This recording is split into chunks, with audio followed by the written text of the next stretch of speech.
Newsfirst at 9. Headlines. A very good evening to you. Coming to you live from the Newsfirst Centre in Colombo. This is Primetime News. I'm Nadim Majid. A very good evening. I'm Mahinda Bongso. Here's a look at your headlines. Number of office trains delayed this morning following assault of locomotive operator of the Mahava office train. Train services now restored. No confidence motion against the government moved in Parliament, taken up for debate. The National Freedom Front, an ally of the government, says it will abstain from voting on the no confidence motion. Heads of states of Sri Lanka and Pakistan discussed to revive cricket tours between the two countries. India's BJP elects Narendra Modi as the parliamentary group leader.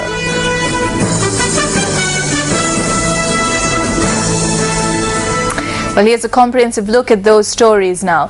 Several office trains were delayed this morning as a result of the continuing railways crisis. Today's delays were prompted by an incident where a group of passengers are alleged to have attacked the engineer of the Mahava-Colombo office train service this morning. The railway control room noted that while delays did persist until about noon today, normalcy was restored by mid-afternoon.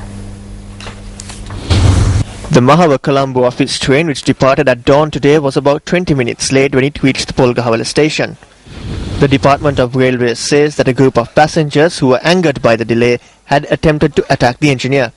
While the train did proceed to the Alawa station, the passengers expressed their frustration here too, and a certain group had attacked the engineer.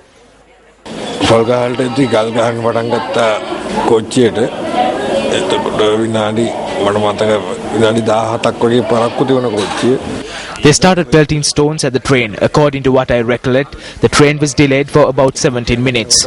I was the driver who towed the train that met with an accident yesterday. It took around 18 minutes to travel from Mahava to Polgahavala. Due to this delay, people began to reprimand me and subsequently launched an attack.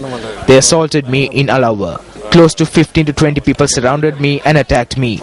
However, I heard some of them say not to attack me. An army personnel rescued me. While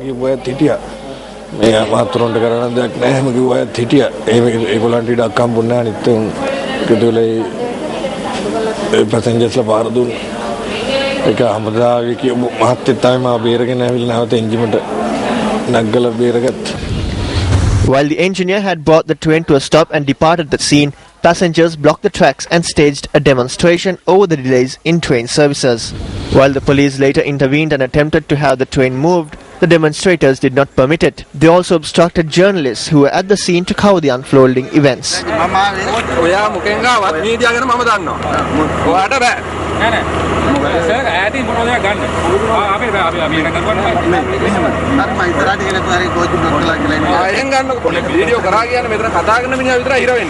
Five office trains stopped at the Alawa station today owing to the passengers' protest. For 3 weeks now, passengers on the office trains have been unable to report to work on time or return home. At the end, all the passengers reached an agreement and took to the streets. When we were in Polgahavala, the engineer started moving the train with a sudden jolt while there were at least 100 passengers on the tracks. Several passengers were at risk.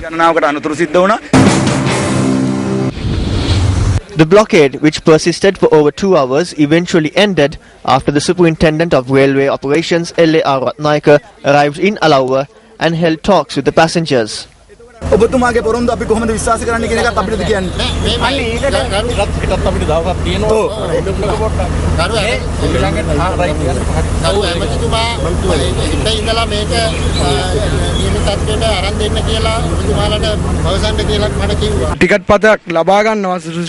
passengers purchased the ticket from the Sri Lanka Railways Department, but they do not provide the required safety standards. Trains do not run on schedule. What is happening here is a violation of civil rights.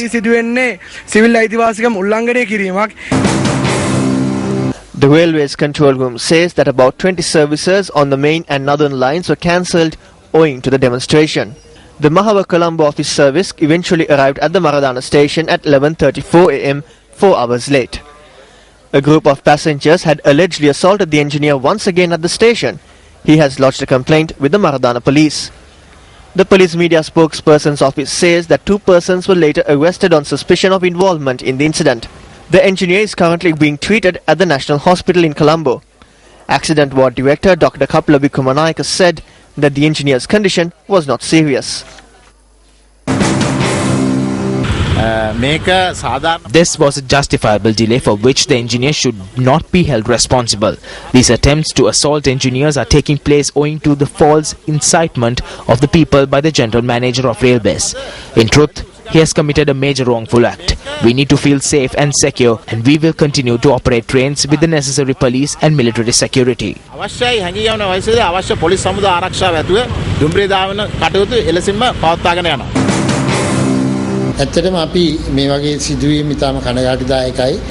We condemn such acts. The public are fighting over public property. Therefore, as officials of the Department of Railways, we wish to say that we will take all measures to stop such actions in the future. We will operate trains as per schedule.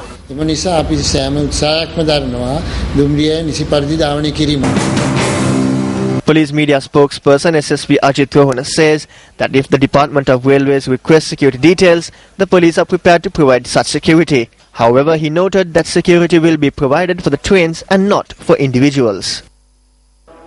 We are at the 4th railway station and we are here to find out whether any trains were delayed due to the incidents that took place in Polgahavela, Alawa and Maradana this morning. However, according to the officials at the 4th railway station, we understand that all trains plying on the main lines operated according to schedule.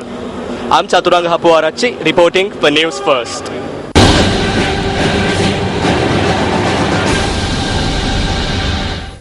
In news from Parliament, the United National Party presented a no-confidence motion against the government in Parliament today, citing the government's inability to regulate and eradicate the drug menace in the country. The motion was presented by UNP parliamentarian Joseph Michael Pereira. Presenting the motion, MP Joseph Michael Pereira said that the drug menace has spread to every nook and cranny of the country. He added that the government had also failed to properly investigate allegations of drug smuggling. Furthermore, he noted that the government had failed to ensure the safety and security of the people. Leader of the House, Minister Nimal Siripala De Silva, meanwhile, rejected these allegations and pointed out that many raids have been conducted in the recent past and that the law is being enforced against those responsible. Minister Vasudeva Nanakar, also speaking in Parliament, noted that while a drug menace does exist in the country, steps are being taken to address the problem. He added that a government cannot be toppled for these reasons. Now, what transpires when a no-confidence motion is presented in Parliament and how does it work? President's Counsel Dr. Drampathy Vikramaratne elaborates. According to Article 30 of our Constitution, විශ්වාස බංගු ජනතාව සම්මත කරන සරල දවස. ඒ වෙලාවේ ඉන්න අයගෙන් වැඩි දෙනෙක් මන්ත්‍රීවරු විරුද්ධ වුණොත් හෝ සම්මත වුණොත් හරි ඒ එහෙමයි ගණන් ගන්න. යම් කිසි කාරණයක් පිළිබඳව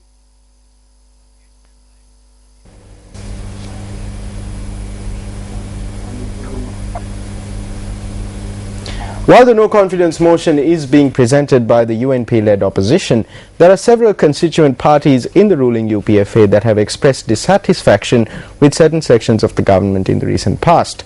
What views do the individual parties hold on this no-confidence motion? There is something we want to say here. It is locally and internationally accepted that Sri Lanka has now become the distribution center for drugs worldwide. What we say is, don't vote against this. Vote in favour of this motion and pave the way for the eyes of the government to be opened. ඒ විශ්වාසවංග යෝජනාවේදී ජාතික නිදහස් පෙරමුණ තීරණය කළා ඊට පක්ෂව ඡන්දේ නොදී සිටීමටත් ඒ වගේම මේ යෝජනාවට විරුද්ධව ඡන්දේ දීලා The National Freedom Front has decided to abstain from voting on this no confidence motion. The UNP's intentions in presenting this motion are not clear. In order to tackle the drugs and heroin menace, a motion will not suffice. A program which goes beyond that is required. The UNP is not paving the way for a substantive dialogue or for social change. On the other hand, the government is not using its two-thirds majority and mandate to institute economic changes. That is why we have decided to abstain.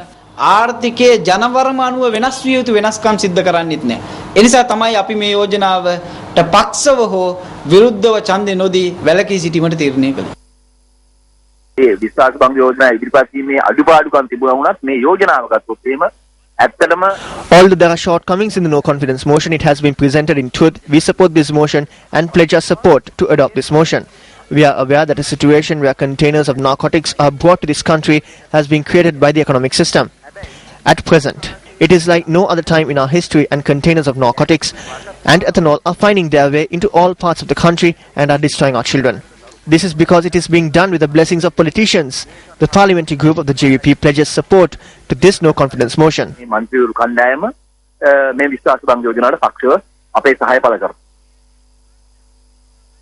මේ සම්බන්ධයෙන් ජාතික හෙළ උරුමේ ස්ථාවරය සහ තීරණය කුමක්ද කියන එක සම්බන්ධයෙන් මේ මොහොතේත් පක්ෂයේ මධ්‍යමකාරක සභාව The Central Committee of the party is at this moment extensively discussing the Jatika Hela Urumia stance and what action it will take. The Central Committee has reached a decision after clarifying the facts in this matter to entrust the task of making a financial decision and expressing that decision tomorrow to the political leadership of the Jatika Hela Urumia. බලය පැවරුවා මේ සම්බන්ධයෙන් අවසන් තීරණයක් අරගෙන ඒ තීරණය හෙට දිනේදී ප්‍රකාශයට පත් කරන්නේ. Now, when Newsfirst made inquiries, the Tamil National Alliance noted that they too will vote in favour of the no confidence motion moved by the United National Party.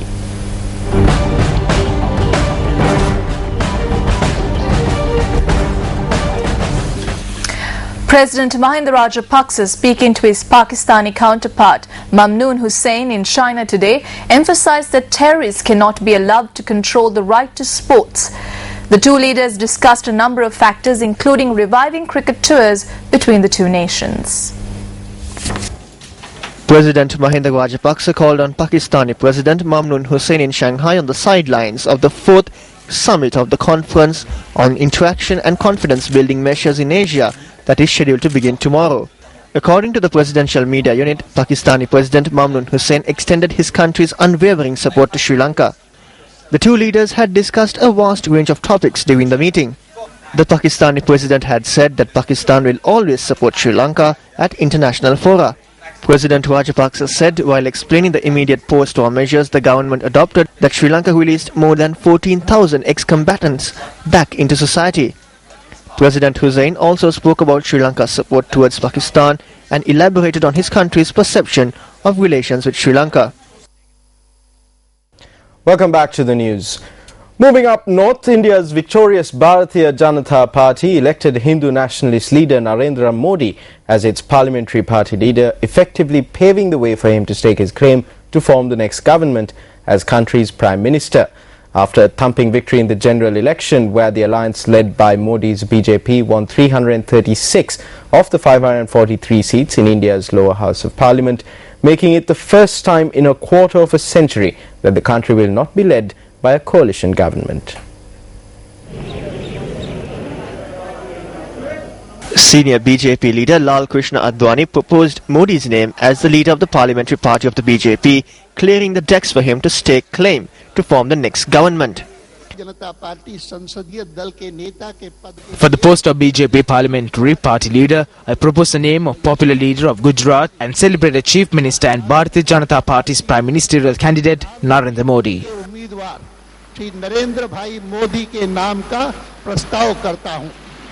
Modi, aged 63, is entering New Delhi's power circle for the first time after running the western state of Gujarat for 13 years. He was named the BJP's prime ministerial candidate last year and ran an electrifying election campaign with a tight group of trusted aides, sidelining many senior party leaders. Amid thumping of tables and rousing cheer, a slew of senior BJP leaders seconded Advani's proposal to name Modi. Friends, I feel a great privilege and I feel proud to second the name proposed by Sri R. Krishna Advani ji for the leadership of the Bharatiya Janata Party parliamentary party. I second the name of Sri Narendra Bhai Modi, who is the darling of the masses of the country. BJP President Rajnath Singh finally announced Modi's name as party's parliamentary leader. As the presiding officer, I announce the name of Narendra Modi as the BJP's parliamentary leader. Shri Narendra भाई मोदी के नाम की घोषणा करता हूं. Modi's election as the parliamentary party leader clears the way for him to meet President Pranab Mukherjee and formally stake his claim to form India's new government. He is likely to be sworn in as Prime Minister later this week. All government ministers have to be members of parliament either in the upper or lower house, although they have 6 months to comply. Expectations are that those top jobs will go to seniors in the party. Of smaller government, more governance, may look at restructuring and merging some ministries.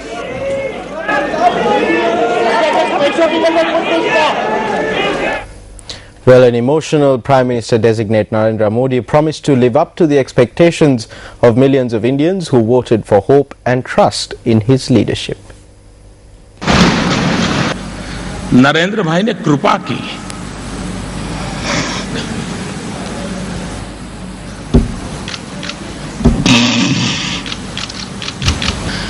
क्या मां की सेवा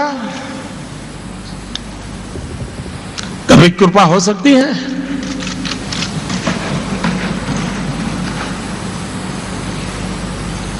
कतई नहीं हो सकती।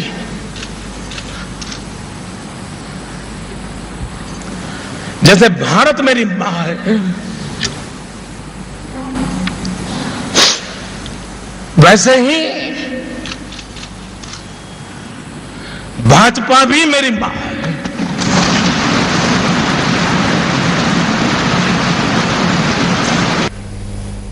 Well, moving back to news from here at home, members of the Navagategama Pradeshya Sabha allege that the chairman is involved in numerous irregularities and acts of corruption. Tensions flared at the Pradeshya Sabha meeting convened today. The chairman of the Navagategama Pradeshya Sabha convened a special meeting today in keeping with a request made by members of the Pradeshya Sabha. While all 7 government members of the Pradeshya Sabha attended the meeting, the solitary opposition member did not attend. The members charged that the chairman had acted to provide a stock of iron at the Pradeshya Sabha to a third person and had also obtained an advance payment of 2,000 rupees for this purpose. Is 2,000 rupees a large sum of money? It is not a large sum of money. I kindly request you, Chairman, to keep your self-respect and leave. Although the members attempted to put forward a no-confidence motion, the chairman adjourned the meeting and departed.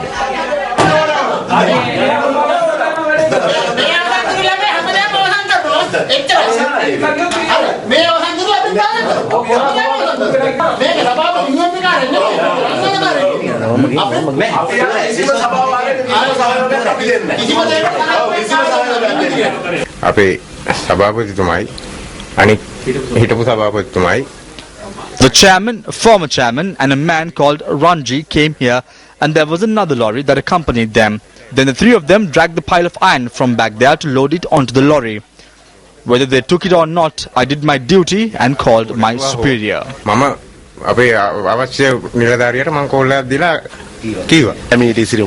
to this, the vehicle was involved in an accident. The guard even wrote down the license plate number of the vehicle that came in on the night before Vesak to steal the metal. That is now with the police, and he is trying to cover it up. He has clearly violated 2 sections of the Act. We will now take the next step. Until such a time, we will not participate in any meetings. As members, we will decide whether to participate in the general meeting. We will not cooperate and allow him to run the council. The members of the Navagategama Pradeshya Sabha visited the police station today and lodged another complaint claiming that the police had not taken action on a previous complaint lodged by them regarding this incident. A meeting was called today to discuss a special matter. It was not a normal meeting. We discussed this matter and all members expressed their views. I am innocent of all charges they have cited. A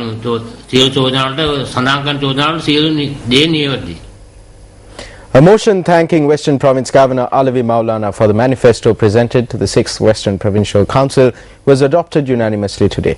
Let's take a look at some of the views that were expressed at the council session. ජනතාවගේ අපේක්ෂාවන් උපරිම ආකාරයේ ඉටු කරන්නත් මේ පළාත් සභාව කටයුතු කරයි කියන. The election results show that this provincial council will work to fulfill the expectations of the people. At a time when the people have selected the president as their common candidate, the opposition is now selecting a minor candidate together with a group of minor parties. I am not criticizing that. Teachers stoop to the level of getting children to light fireworks inside schools. Teachers who talk of discipline use students for their own ends. What he said was true. We transferred them. The time has come to talk about this provincial council system once again. ඒ දරුවන්ව පාවිච්චි කරේ තමන්ගේ අරමුණට ඉක්ව යන්න. එතුමා කියපු කතාවත් අපි මාරු කළා. මේ පළාත් සභා ක්‍රමය නැවත මේ ගැන කතා කළ යුතු කාලය ඇවිල්ලා තියෙනවා. The manifestos of the previous provincial council and the present provincial council have become documents limited to a handful of words. I call upon all of you once again to ensure that the manifesto of the Western Provincial Council is not limited to a handful of words alone and to present us with a policy that will enable us to bring progress to our province and the Colombo, Gampaha and Kalutara districts. මේ ප්‍රදේශයේ මේ පළාත අපේ කොළඹ ගම්පහ කළුතර කියන මේ දිස්ත්‍රික්ක තුන දියුණු කරන්න පුළුවන් ප්‍රතිපත්තියක් නැවතත් අපිට ලබා දෙන්න. This manifesto focuses on the serious waste disposal problem being faced in many areas under the purview of this council. Deputy Chairman, I live in Kolannawa. It is my place of birth. Every day in the morning when I leave home, I get the stench of garbage. About 2 weeks ago, about 20 families who live at the foot of this garbage heap went to a school and were turned back. If this provincial council showed some enthusiasm to address this problem 20 years ago, it could have been resolved. Today it has become a major problem. The recommendations of the Lessons Learnt and Reconciliation Commission note that the devolution of power must have a people-centric approach. Honourable Deputy Chairman, what I wish to highlight here is that the hopes and expectations in establishing these provincial councils have not been met. Thereby we say that this provincial council has a responsibility to turn this into an active council that benefits the people.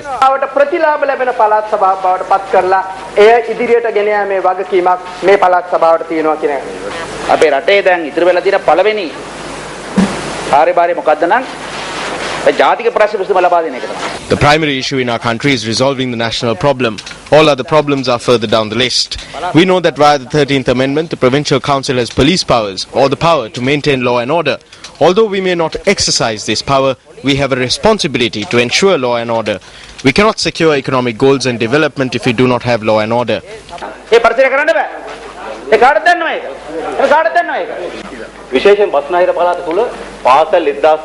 There are close to 1,300 schools in the Western Province. However, at present, the majority of these schools are being overseen by acting principals. These are persons who do not have the qualifications to oversee the individual schools they have been appointed to. A majority of them have been appointed based on political loyalties. Several schools in the province are in decline, and we can cite several examples from the recent past. I wish to turn the attention of this council to the fact that this situation must be changed.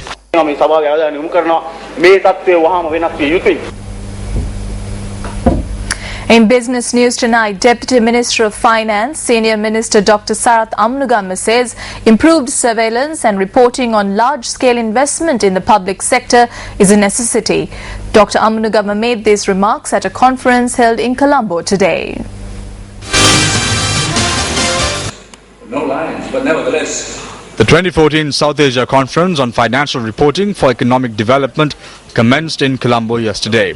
The conference was organized by the Confederation of Asian and Pacific Accountants, supported by the International Federation of Accountants and the World Bank.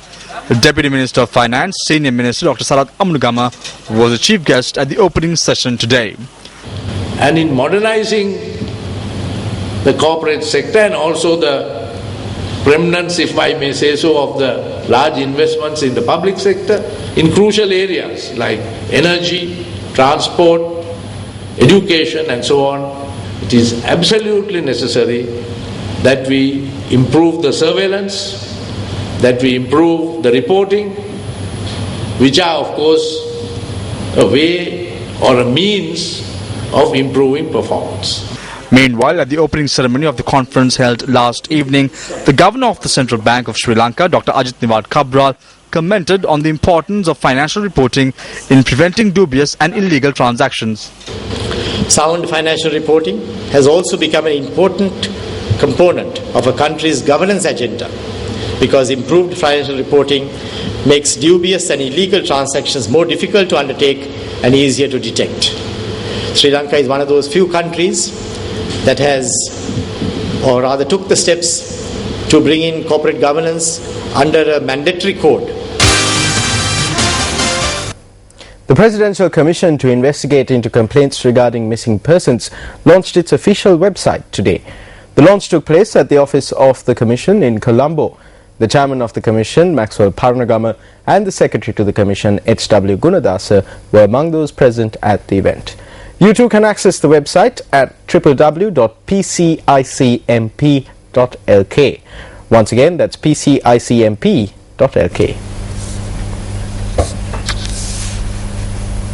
The 7th collaborative arrangement for the prevention and management of public health events in civil aviation Asia-Pacific regional meeting commenced this morning in Colombo.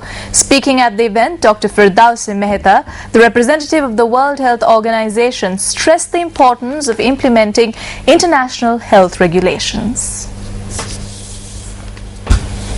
Hosted for the first time in Sri Lanka, the objective of the event is the coordination of international aviation response to public health risks such as pandemics.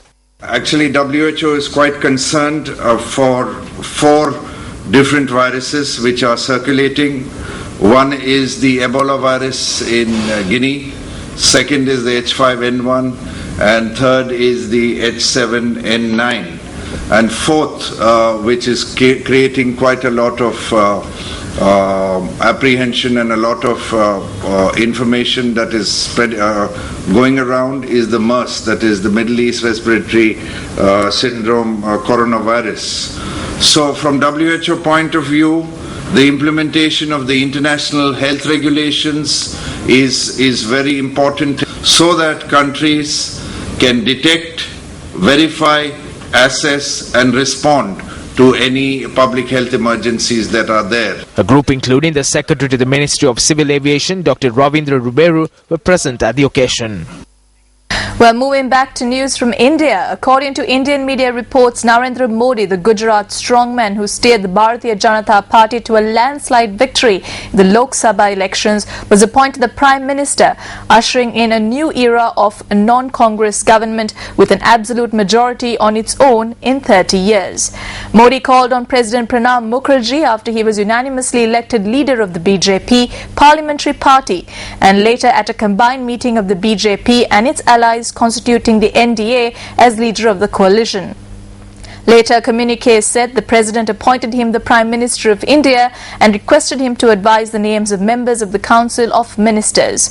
The oath-taking ceremony will take place on the 26th of May.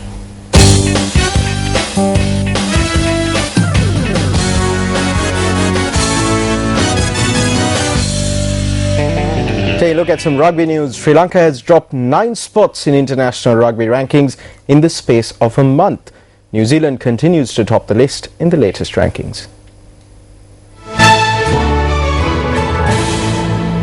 Before the end of April, the Sri Lankan rugby team was ranked 39th in the world. According to the latest rankings, Sri Lanka has dropped 9 spots to 48 as a result of not winning a single game in the recently concluded 5 Nations Rugby Championship. The Sri Lankan rugby team also lost a chance of being among the 3 best teams in Asia as a result of finishing last in the Asian 5 Nations points table. The Philippines rugby team, who secured victory in their last game against Sri Lanka, have risen from 56th to 52nd in the international rankings. New Zealand hold their place at the top of the list as number 1, while South Africa and Australia are ranked 2nd and 3rd respectively.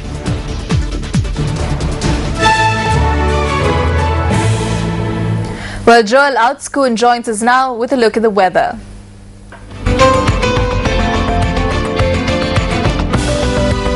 Starting off with the weather conditions in the northern part of the island, we could see Jaffna to experience sunny weather conditions within the next 24 hours. Then quickly crossing over to the eastern part, we could see Batticaloa to experience sunny weather conditions too within the next 24 hours with temperatures of 25 degrees to 35 degrees Celsius.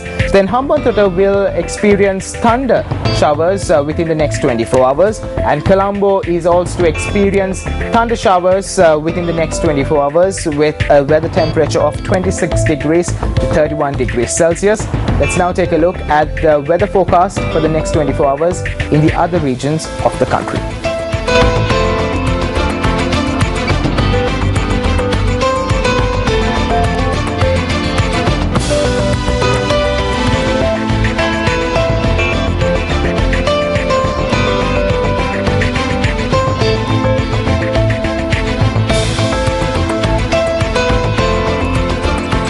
Thank you, Joel, for the weather update. Well, with that, we conclude tonight's edition of Primetime News. Thank you very much for joining us. I'm Mahina Bangzo. And I'm Nadim Majid. Just a reminder that you can keep abreast of all the stories we're covering here at Newsfirst by logging on to our website, newsfirst.lk. Good night and good luck.